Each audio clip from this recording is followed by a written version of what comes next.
tó mo tún ti dé náà nìyẹn láti mọ̀ mú wá fún yín ṣùgbọ́n ṣáájú ká tó mọ̀ mẹ́nubà ohunkóhun ẹ jẹ́ ká jọ fọ́nrán yìí. Attend us. Of course, I attend Celestial Church. I'm a bona fide member of Celestial Church, a proud one. To call church, Papa. Nobody your money. Ó dà bẹ́ẹ̀ torí àti bẹ́ẹ̀ náà láti ṣe bẹ́ẹ̀ láti mọ̀ mú bí àwọn ènìyàn ti ṣe ń gba ọ̀rọ̀ náà bí ẹni gba ìgbà òtí pé ṣé lóòótọ́ ni Alhaji Wasiu Ayinde ti kúrò nínú ẹ̀sìn Islam àbí ọ̀rọ̀ orí ahọ́n lásán ni. Lẹ́yìn tí àlùfáà kan sì ti jáde tó ti rọ ọ̀pọ̀lọpọ̀ àwọn àfáà pé ẹ jọ̀wọ́ ẹ bá wa kàn sí Alhaji Wasiu Ayinde kẹ́ẹ̀bí wọn ìdí tí wọ́n fi kúrò nínú ẹ̀sìn Islam kẹ́ẹ̀sì fi tó wa létí kẹ́ẹ̀sì rí pé ẹ dá wọn padà sínú ẹ̀sìn náà ẹ wá nǹkan fìdílé. Bismillah walhamdulillah thumma salatu wassalamu ala rasulillah. Mo kí gbogbo ẹ̀yin tí ẹ ń gbọ́ mi jákèjádò gbogbo ibi tí ẹ ti ń gbọ́ mi tẹ́ ẹ ti ń wò mí ẹ dákun ẹ bá mi share fídíò yìí torí pé message tó lágbára òun náà ni mo fẹ́ sọ nínú fídíò yìí. Àkọ́kọ́ ni pé awuyewuye ọ̀rọ̀ kan ó ń jà rìnrìn ilẹ̀ pé Alhaji Wasiu Ayinde K1 pé wọ́n ti kúrò nínú ẹ̀sìn Islam wọ́n ti bọ́ sínú ẹ̀sìn míì. Tẹ́lẹ̀ ńgbà mo kọ́kọ́ ń gbọ́ mi ń fẹ́ gbọ́rọ̀ yìí gbọ́ torí pé tí mo rò ní pé àkútì ìgbọ́ lẹ́nu Alhaji K1 gangan kí wọ́n sọ pé tọ́ àwọn ti kúrò nínú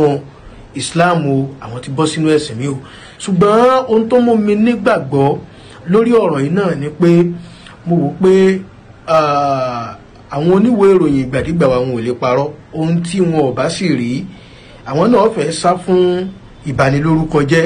ohun tí wọn bá sì rí tí wọn bá ní kí wọn gbé jáde wọn ní gbé jáde. Àwọn rédíò náà dẹ̀ ti gbé lóríṣiríṣi tí wọ́n ti kà mọ́ ròyìn pé Alhaji Wasiu Ayinde K1 wọn láwọn ò ṣe Islam mọ́ wọ́n ti bọ́ sínú ẹ̀sìn míì. Mo wá fẹ́ pé gbogbo ẹ̀yin àáfàá wa ọ̀rọ̀ yìí ò gbọ́dọ̀ lọ bẹ́ẹ̀ ẹ dákun ẹ súnmọ́ Alhaji K1 ẹ bá wọn sọ̀rọ̀ ẹ bi wọ́n léèrè kí ni tó ṣokùnfà tí wọ́n fi láwọn ò ṣe Islam mọ́. Bí ti Adéwálé Àyùbá ṣe lọ ẹ mọ́jì ọ lọ bẹ́ẹ̀ ẹ rí pé Adéwálé Àyùbá náà ẹ tí wọ́n fi jẹ òṣùpá àdínì tó wá ṣe bẹ́ẹ̀ tó wá lóhun òsì Islam mọ́ tó náà padà lọ di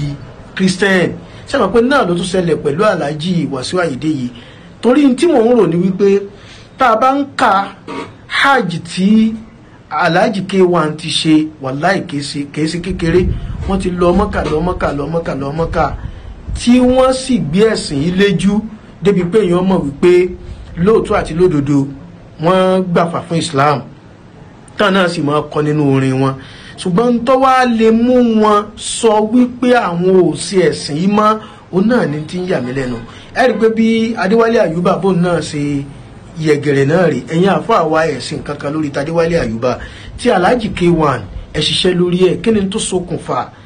ohun tí Alhaji K1 fi sọ pé òun ò sí Islam mọ́ tí ẹ̀yin àfáà wa tẹ́ ẹ̀ bá ṣiṣẹ́ lórí ẹ̀ tẹ́ bá wo ọ̀rọ̀ yìí ràn tí K1 fi lọ Ọlọ́run ó bi yín léèrè o Ọlọ́run ó bi yín léèrè o Ọlọ́run ó bi yín léèrè o Ọlọ́run ó bi yín léèrè ẹ rí pé mo sáà tó ń tẹnu mọ́ ìdí náà la ṣe ń sọ fẹ́yìn àfáà wa pẹ̀lú bẹ́ẹ̀ ṣe máa búra yín lórí social media àtàwọn ọ̀rọ̀ burúkú tẹ́ ẹ máa sọ síra yín àwọn ọ̀rọ̀ ọkọ̀ bá kún gbé la ṣe ń sọ fún yín pé kẹ́ stop ẹ̀ ṣe rí wípé ìṣe tẹ́ ń ṣe ẹ ti fi ń lé àwọn èèyàn kúrò nínú Islam torí pé ọ̀rọ̀ èyí tí ó ṣàǹfààní tí ó ṣayé láǹfààní tó yẹ kẹ́ ẹ sọ fáyé mọ́ ẹ ń búra yín lórí social media ni ẹ̀yin kan náà lè ń fàdó síra yín lápò ẹ̀yin kan náà lè ń mú kó dẹ lóríṣiríṣiríṣiríṣi àwọn nǹkan tẹ́ fi ń búra yín lórí social media. Ọ̀dà náà nígbà tá a bá ń búra wa tá à ń ṣe léyìí bó o làwọn èèyàn ò ṣe ní mọ̀ wò wípé ṣẹ́sìn wọn yìí ṣẹ́sìn jàgídíjàgan ni ṣùgbọ́n bẹ̀yẹn kọ́ ni mò ń lọ mò ń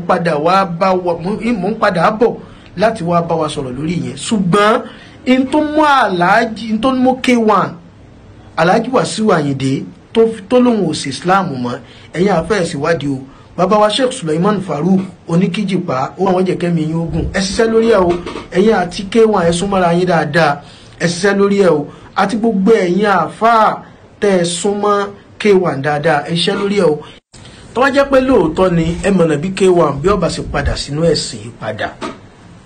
ẹ mọ̀nà bí K1 ó bá ṣe padà sínú ẹ̀sìn padà Ọlọ́run má ṣì wá lọ́nà o Alhaji Wasiu Ayinde mo rọ̀ yín tó wá jẹ́ pé nǹkan kan lẹ́rù tàbí ìhùwàsí kan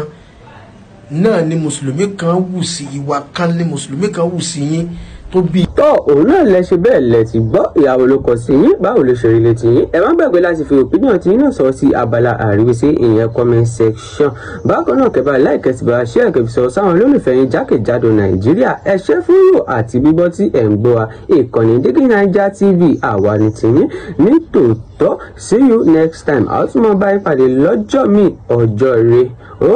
dàbọ̀.